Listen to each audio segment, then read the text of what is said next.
Kalaupun masyarakat people power yang katanya Gibran tadi sedikit, begitu ya, itu karena memang mereka masih bersabar, karena belum ada keputusan dari KPU, begitu ya. Nah ini mungkin ditambahkan nih Pak Alkatiri.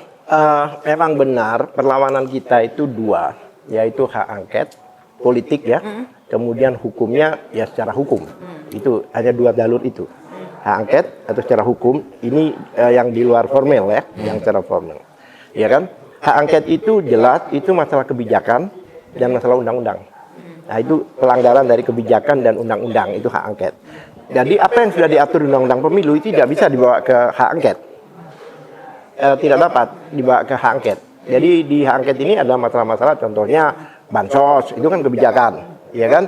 Kemudian kemarin masalah MK ya, MK dalam arti bukan MK perhitungan, tapi MK dalam arti mengegulkan Gibran. Kemudian ada sesuatu yang dilanggar juga kebijakan atau hukum, yaitu pada saat pengajuan permohonan itu awal-awal itu PKPU-nya belum jadi. Nah itu kebijakan. Nah, itulah yang bisa dibawa ke hak angket, ya kan? Nah, kemudian begini. Yang katanya melanggar etik. Ya, bukan etik, nanti ketahuan gitu loh. Nah, contohnya tidak adanya beras dan sebagainya ini kan ini fakta ya. Kenapa? Karena memang ada bantuan-bantuan yang digunakan waktu itu, dugaannya ya itulah jadi tanpa habis. Perhitungan begitu ya. Berasnya habis. Akhirnya masyarakat yang dirugikan harus membayar mahal ya. Bukan bayar mahal, tidak terjangkau. Ini bukan masalah bayar mahal, tapi terjadilah kelaparan. Ini tidak diperhitungkan. Kalau orang tidak dapat membeli, kelaparan. Sudah banyak Pak di medsos-medsos yang menyatakan bahwa mereka nggak bisa makan. Kenapa? Karena berasnya ada yang tapi sudah dikasih bansos sementara, untuk sementara masih bisa. Dikatakan 200 gram. Ya untuk kita ya. Tapi untuk masyarakat di bawah, rakyat kecil nggak semudah itu Pak. Satu.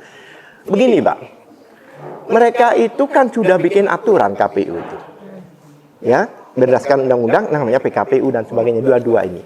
Undang-undang itu bukan hanya bicara soal suara, tapi juga surat suara. Surat suara itu sudah ditentukan Pak.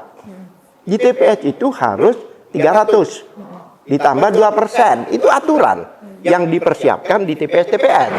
Nah kalau sampai 700, 800 ribu ini dari mana surat suara itu? Ngerti maksudnya? Ya kan? Apa mereka mencetak berlebih-lebihan? Apakah diduga dari 54 juta tadi dan sebagainya? Ini sudah pelanggaran. Kalau pelanggaran oleh KPU itu bukan hanya pelanggaran administrasi, tapi sudah pidana. Karena dia memberikan, kalau perhitungan jelas seperti tadi, ya kan? Kenapa sistem itu tidak di-lock? Kalau memang itu 306 contohnya, ya enggak, kenapa bisa lolos sampai 800 dan sebagainya? Oleh sebab itu semuanya mengatakan untuk masalah sistem ini harus diaudit. Kenapa sih nggak mau audit? Pertanyaan kan? Rakyat minta audit, masyarakat minta audit, tokoh minta audit, partai minta audit. Terus kenapa nggak mau? Ini kan big question mark. Saya pikir kalau diaudit semuanya akan jelas, ya kan? Nah, kenapa kok sampai mereka yang buat aturan, mereka sendiri yang tidak bisa mengatur aturan itu, tidak bisa mengontrol aturan itu? Ini kan perlu dipertanyakan, Pak. Nah, kedua, mereka memberi keterangan yang tidak benar berarti pada masyarakat. Saya hubungkan dengan 54 juta ini juga. DPT 54 juta. Sampai sekarang itu mereka tidak mau membuka, padahal permohonan kami itu verifikasi dan validasi. Bukan bertanya. Jadi ada gugatan tentang 54 juta DPT bermasalah itu ya yang Pak Alkatiri ajukan kemarin itu ada beberapa orang mengajukan, ya hampir semua yang diajukan ke Bawaslu rata-rata jawabannya satu, tidak memenuhi syarat material. Masa sama semua? Nah, itu dia. Hampir semua. Coba lihat. Setiap laporan tidak memenuhi syarat material. Padahal tidak banyak ahli hukum di sana, Pak. Siapa ahli hukum di KPU? Bawaslu. Berapa orang? Kami ini mengajukan ahli hukum, pakar hukum, dengan enaknya tidak memenuhi syarat material. Ini kan aneh, ya kan? Nah ini perlu diungkap. Nah, satu hal lagi, dalam memberi keterangan tidak benar ini ada aturannya, Mbak baca di situ, pasal 203, ya kan? Jika dia memberikan keterangan itu pidana, Mbak.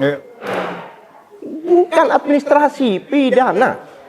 Pasal 203 Undang-Undang Nomor 7 itu pidana. Pidananya di mana? Di pasal 488. Ya itu 1 tahun penjara. Ini mereka faktanya memberikan keterangan yang tidak benar. Contohnya 34 yang tidak ada orangnya dan sebagainya, ya kan? Ya, sekarang bayangkan aja, mereka yang membuat sistem, mereka yang menggunakan sistem dengan enaknya mereka mengatakan salah. Karena katanya jumlahnya sedikit, tidak terlalu signifikan. Sekarang kalau seandainya, pertanyaan saya, sistem ini dianggap alat, ya terus selama ini yang diinformasikan masyarakat apa? Alat. Ya kan? Selama ini kan KPU harus terbuka, itu undang-undang. Ya. Kalau kita masuk situs harus di undang-undang. Dan berarti mereka memberikan keterangan tidak benar. Oke. Dan dalam pembengkakan ini, kenapa yang dibengkakkan hanya 02 kalau kekeliruan? Kalau sistem itu keliru, 03 dan 01 bengkak juga dong. Bengkaknya bukan bengkak tapi mengecil. Udah dikasih trobopop, jadi kempes. Iya kan? Bukan bengkak namanya. Yang namanya kekeliruan itu, Mbak, di 3 paslon ini harus keliru. Kenapa paslon ini bahkan diturunkan? Ya kan? Ini dibengkakkan. Ini kan suatu kesalahan. Kita nggak perlu bicara hukum, akal sehat aja. Jadi ada namanya lebah suara ini ya, yang suka menyengat. Nah, kalau namanya sistem keliru, Mbak, kan semuanya kena. Baik. Ini faktanya 02, 03 tetap, dan selama ini quick count dan sekarang ada real count, dari awal angkanya sama. Masa baru sekian persen sama, udah ditambah sama. Pokoknya Anies 24 apa? 5. Paslon 1 24, sekian, ini 48, sekian. 58. Itu mulai sejak di Indonesia Timur. Masih berapa 10%, 5%. Masuk akal nggak? Yang Iya. sekian jutaan itu angkanya masih tetap Baik. itu.